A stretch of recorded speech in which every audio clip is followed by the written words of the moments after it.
The exact opposite of Hindutva is caste. They are using caste census, कि भी caste census होना चाहिए. Lot of current discussions that are going on are that Dalits are not Hindus. They're trying to make the Dalits feel that they are not Hindu. If you see what Dalits follow, Neo-Buddhism, I was shocked to learn, not at all like Buddhism. So Ambedkar ne define kiye hain 22 points. It is full of hate. There are some points taken from Buddha. Lekin uske alawa, they say we don't believe in reincarnation. A lot of their beliefs seem to be closer to Christianity or Abrahamic religions than Hinduism. Instrument of war. I have done a research paper on this topic. आप देखोगे कि Old Testament में लिखा हुआ है कि you can take a woman as a sex slave. लेकिन हमारे यहाँ पे जो धार्मिक टेक्स्ट हैं, जो क्षत्रिय टेक्स्ट हैं, उसमें clearly mention है कि never ever the degradation of women was considered the biggest sin.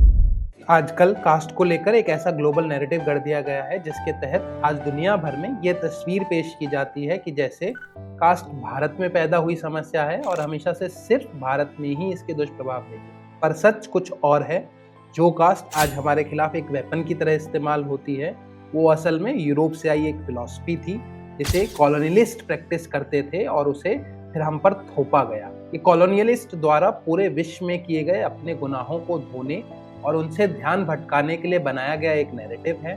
Sati, caste, Aryan Dravidian divide, oppression stories, false historical narratives, ये सब इसी स्ट्रेटेजी के तहत कॉलोनियल स्कॉलर्स ने हम पर थोपा जिससे उनका अपना अपराध दबा रहे, साथ ही साथ भारत को हमेशा एक डिवाइडेड और कमजोर सोसाइटी बना के रखा जा सके। आज अमेरिका में जो रेडिकलिज्म बढ़ रहा है, जो हिंदू कम्युनिटीज पर टारगेटेड अटैक्स हो रहे हैं, ऑनलाइन बुलिंग चल रही है और जहां SB 403 जैसा बिल सिविल राइट्स कहकर पेश किया गया पर जो अंदर से एक पॉलिटिकल वेपन था, ये सब उसी पुराने नैरेटिव की मॉडर्न पैकेजिंग है। ऋचा गौतम जी जो castfile.org के साथ कास्ट रिलेटेड मिस इन्फॉर्मेशन को डेटा के आधार पर चैलेंज करती हैं और जिन्होंने SB 403 को रिपेल करवाने की लड़ाई में एक महत्वपूर्ण भूमिका भी निभाई, उनके काम ने हमें ये दिखाया है कि नैरेटिव का तोड़ नैरेटिव से ही होता है और डेटा की ताकत किस तरह पूरे इकोसिस्टम को एक्सपोज कर देती है। आज की इस चर्चा में हम समझेंगे अमेरिका में बढ़ता रेडिकलिज्म क्या सिग्नल देता है, हिंदू कम्युनिटीज को किन तरीकों से निशाना बनाया जा रहा है और भारत के इतिहास में कास्ट को कैसे तोड़ा मरोड़ा गया और हम पर थोपा गया ताकि एक पूरी सिविलाइजेशनल आइडेंटिटी कमजोर पड़े। यह कन्वर्सेशन सिर्फ इन इश्यूज को एक्सपोज नहीं करेगी बल्कि जो भारत के खिलाफ नैरेटिव वॉरफेयर चल रहा है उसको सामने लाएगी। आशा करता हूँ चर्चा आपको पसंद आए और हमें सपोर्ट करने के लिए चैनल को लाइक एंड सब्सक्राइब जरूर करें। Woman is actually the anchor of the family and हमारे society में वो ही है pillar of strength of our community. Always have been.